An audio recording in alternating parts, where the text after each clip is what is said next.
Section 7.4, work done by a spring force. So let's spring into action.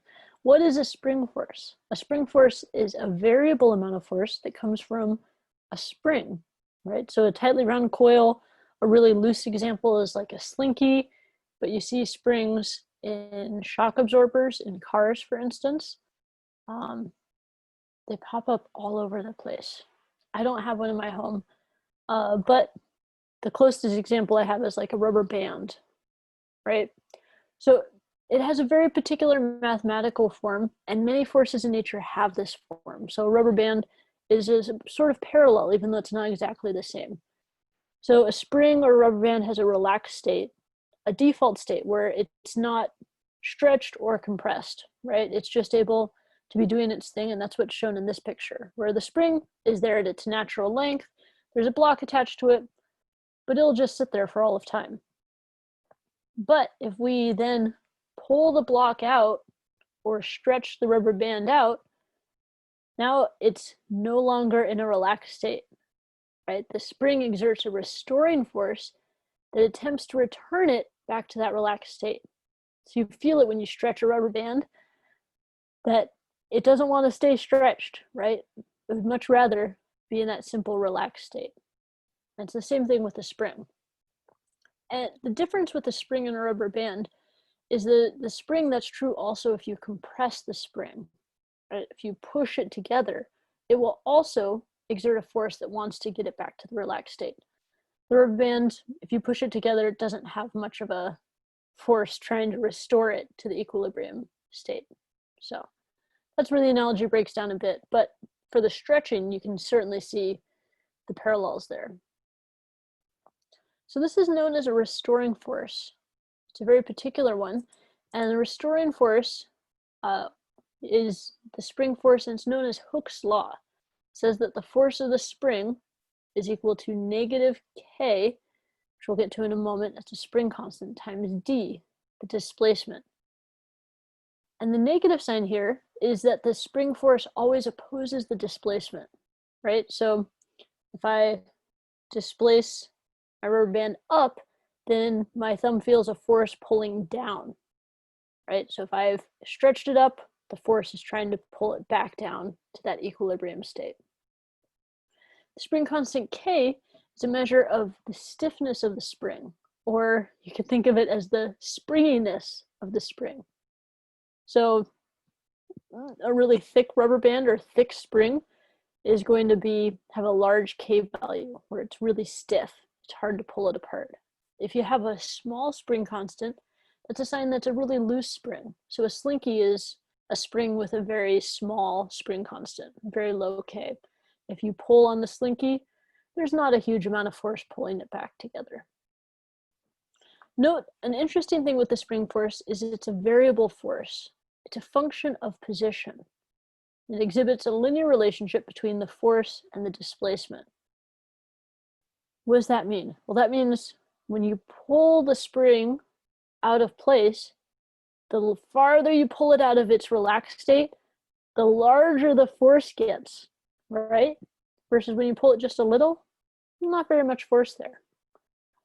If we were just looking at a spring along the x-axis, horizontal, then we can write that the spring force is equal to negative kx. And we'll often use this because we'll often look at a spring in just a single dimension. So more often than negative kd, we're very frequently going to use negative kx as our spring force. So that's worth noting.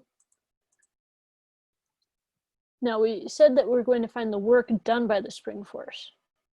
Well, if we take the force along the x-axis, we can find the work by integrating. We can't just plug this force into the equation we already had of the FD cosine phi. Why not? Well, the problem there is that that only works for constant forces. This force is varying depending on the position or the displacement of the spring, so we have to do a full integral.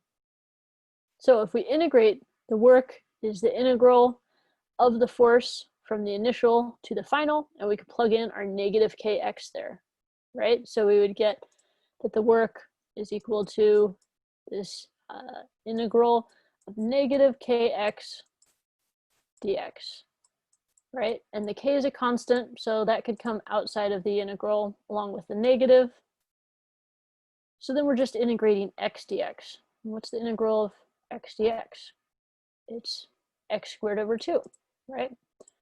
So if we wrote this out, we would have negative k out in front times x squared divided by 2.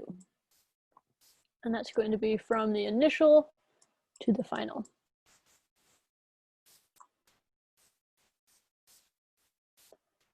So if we plug this in, we'd have x final squared over 2 minus x initial squared over 2. But there's that negative sign out front still. Because that negative sign, it flips the order around. And so we find that the work done by the spring is positive 1/2 k x initial squared minus 1/2 k x final squared. So this is a handy equation. You don't have to rederive it for the most part. You can just take this end result. If you have a spring, this is the amount of work done. Note here that the work here can be positive or negative. It'll just depend on the net energy transfer, right? So if it, let's see, if the initial, here we have it, if the work is positive, the block ends up closer to the relaxed position, closer to x equals 0 than it was initially.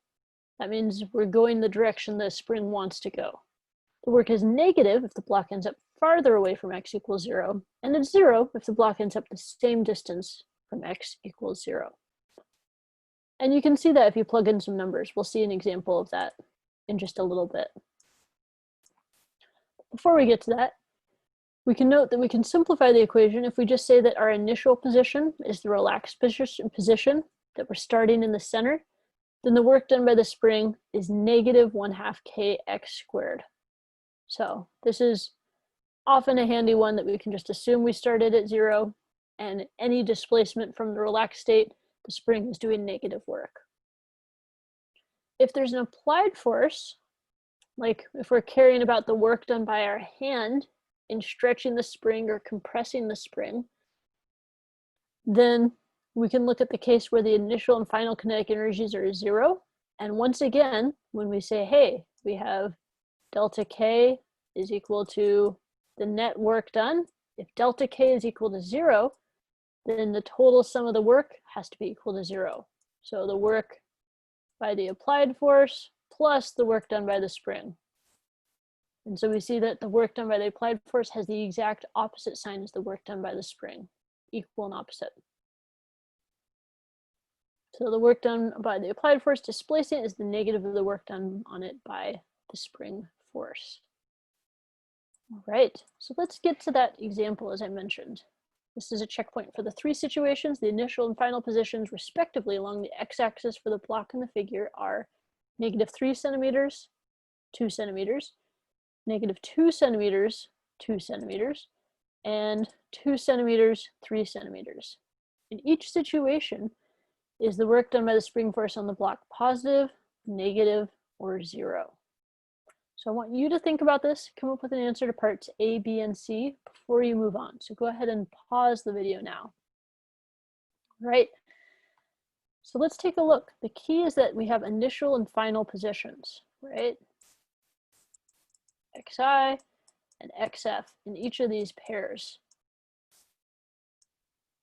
And our equation for work, we know, is going to be the x initial squared minus the x final squared. So if we pull out the 1/2 k in front, then we'd see that the interesting part of what's changing, because the spring's staying the same here, is the xi squared minus the xf squared. Note this feels very backwards to how we're used to. We typically have final minus initial, but that negative sign just flipped everything around here. So what does that mean? Well, that means we can plug these numbers in for each of the pairs to see what happens, right? X initial is -3 centimeters squared, and then that's minus x final, 2 centimeters squared. So if we have -3 squared, that's going to come to +9 minus 4, so that's going to be +5. So that comes out to a positive number. Does that make sense conceptually? Well, we've gone from a magnitude of 3 centimeters away to a magnitude of 2 centimeters away. We've also crossed the relaxed state in the process, but we've ended up closer to the relaxed state. So that should be positive work done by the spring. So this is looking good. Let's now look at this next case, negative 2 centimeters to 2 centimeters. Well, if we're squaring it, it's just going to be 4 minus 4. That's going to be 0. So for the second case, the spring's not doing any work net, right? It was doing some positive work to get to the relaxed state, perhaps, and then doing negative work to pass by the relaxed state, but the net work comes out to 0. Then finally, case C, we go from 2 centimeters to 3 centimeters. So we're ending up farther from the relaxed state. So that sounds like it's going to be negative work because we're getting, the spring is going the way it does not want to go. And sure enough, we would have 4 minus 9, 2 squared minus 3 squared. So we would get a negative out of that. So we can just double check our answers. Oh, and they aren't listed here, but it is indeed positive and 0 and negative. So there you have it. This introduces the idea of a spring force in the first place and how we can calculate the work done by a spring force.